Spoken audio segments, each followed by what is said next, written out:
उद्धव ठाकरेंच्या सभेपूर्वी शिवसेनेकडून ठाण्यात बॅनरबाजी। शिवसेना उद्धव बाळासाहेब ठाकरे पक्षाने आक्रमक पवित्रा घेत उतरवले बॅनर।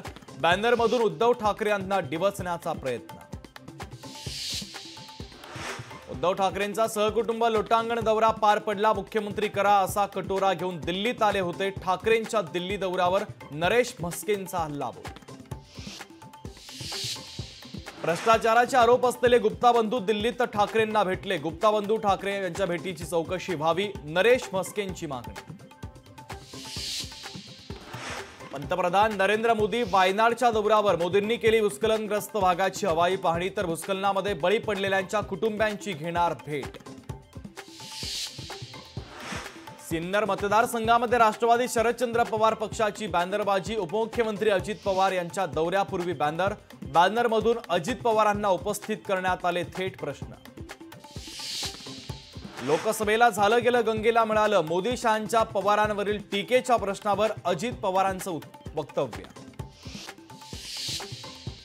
राजकीय परिस्थिती पाहून शिंदे आणि अजितदादांना सोबत घेतलं। संघाच्या बैठकीत फडणवीसांचं स्पष्टीकरण। काही बोललो नाही तरी ते आमच्या तोंडी घातलं जातं, अजितदादांचं फडणवीसांना उत्तर। आमदार बच्चू कडू महाविकास आघाडीच्या वाटेवर। मोदीबाग निवासस्थानी शरद पवार आणि बच्चू कडूंमध्ये अर्धा तास झाली खलबत। बच्चू कडूंचं दिव्यांग शेतकऱ्यांसाठी मोठं काम। महाराष्ट्रासाठी सर्व चांगल्या नेत्यांनी एकत्र येणं गरजेचं, खासदार सुप्रिया सुळे यांचं सूचक वक्तव्य। ऑलिम्पिक पदक विजेती हॉकी टीम मायदेशात परतली। ऑलिम्पिकमध्ये हॉकीत भारताला कांस्य पदक। नाशिक आणि जळगाव जिल्ह्यातील शेतकऱ्यांना मोठा दिलासा। वैनगंगा नळगंगा पाठोपाठ आता नार पार गिरणा नदीजोड प्रकल्पाला मंजुरी। राज्यपाल CP राधाकृष्णन यांनी दिली मंजुरी। शिवसेना उद्धव बाळासाहेब ठाकरे पक्षाकडून उद्धव ठाकरेंच्या सभेचा टीझर रिलीज। भगव्या सप्ताहाच्या निमित्तानं ठाण्यात उद्धव ठाकरेंची आज सभा। 17 ऑगस्टला माजी आमदार सुरेश देशमुखांचा अमृत महोत्सव सोहळा। शरद पवारांच्या हस्ते सुरेश देशमुखांचा होणार सत्कार। विधानसभेसाठी निवडणूक आयोग ऍक्शन मोडवर। मतदारांची नावं गहाळ झाल्याच्या टीकेनंतर आयोग अलर्ट।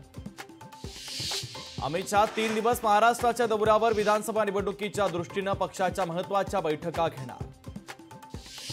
भारतामध्ये लवकरच काहीतरी मोठे बदल होणार। हिंडनबर्ग संस्थेचं भारतासंदर्भात सूचक ट्विट। हिंडनबर्गच्या ट्विटनं भारतीय राजकारणात खळबळ।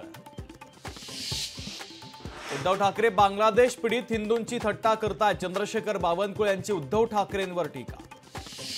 सुसंस्कृत राजकारण भाजपमुळे बदललं, फैजान मिर्झांचा आरोप। तर अनिल देशमुखांच्या बॅनरच्या मुद्द्यावरून भारतीय जनता पक्षावर केली टीका।